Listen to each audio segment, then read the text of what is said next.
Hi guys, this is Patrick. Dito ako para share sa inyo yung nabili kong Rexona X Mini photo card. So, ayun, actually last week pa to lumabas.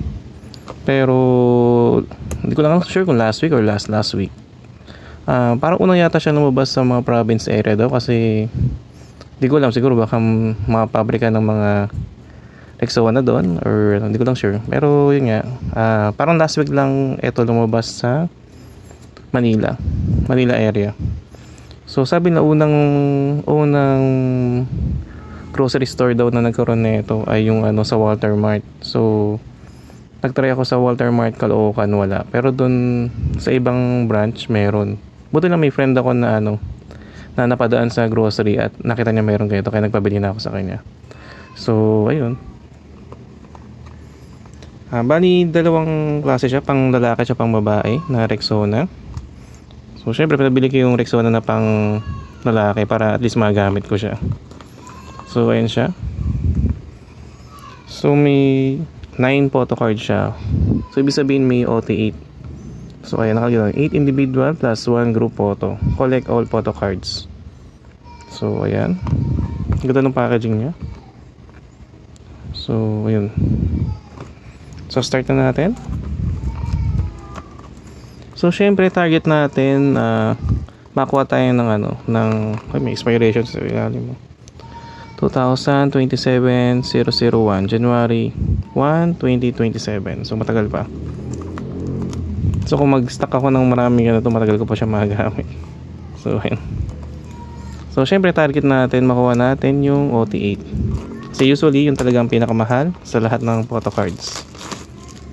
Siguro dito hindi naman siguro usually mga mas mahal na 50 or 100 ganun. Okay. So dahan-dahan natin kung maganda yung pagkakapack. So mukhang okay naman yung package niya. Mukhang hindi naman lukot. Ay, parang lukot Parang pinagkasya. Pero ang ganda ng packaging niya kasi foil. Hindi ko lang sure sa hindi. Parang may siya, may pagka-modest yung niya. Yung packaging. So ayan. So may kasama siyang Rexona. Usually mga ganito mga 1 month tinatagal Okay, buksan na rin natin itong isa para sabay-sabay natin buksan. So yun nga, target natin OT8. Mas kung di naman OT8, basta hindi ulit. Basta hindi ulit na photo card.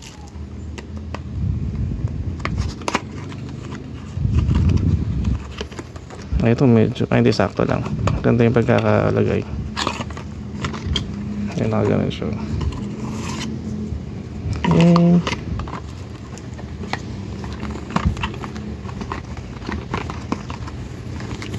Buksan natin yung unang pack. Parang medyo matipis siya.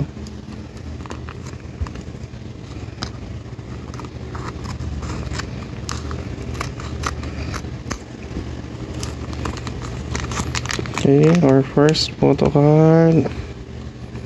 Oops, individual. Sino kaya ito? Si Gwenny. Medyo lang siya ng konti. Medyo nakabend lang ng konti. Pero wala naman siyang lukot. Okay, nakuha natin si Gwen. Okay. Yan siya.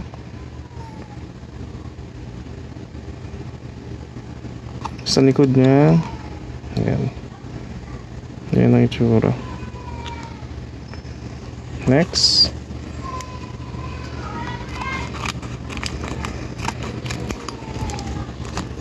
Our next photo card. Sana OT8. Okay. Oops, small individual to. Oops, pa lang parang si Mika. So yan. So si Mika. So parang may check siya. Si Gwen din pala parang naka-check. So yan siya guys. Wala tayong ulit. Mas okay ng konti yung condition ni Mika compared sa Gwen. Pero okay lang din naman to kasi pag nilagyan naman to sa binder, papantay naman siya. So medyo maliit lang kasi yung box nung ano, Rexona.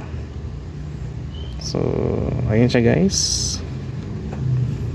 So medyo mura yung Rexona compared sa mga ibang brands ng Bini na kailangan mo bumili ng item para ano, para magkaroon ng photo card. So bali isang Rexona is 142.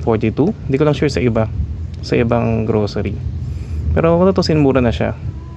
Kasi naalala ko pinakamura dati yung Jollibee, kasi kailangan bibili ka ng worth 170, 179.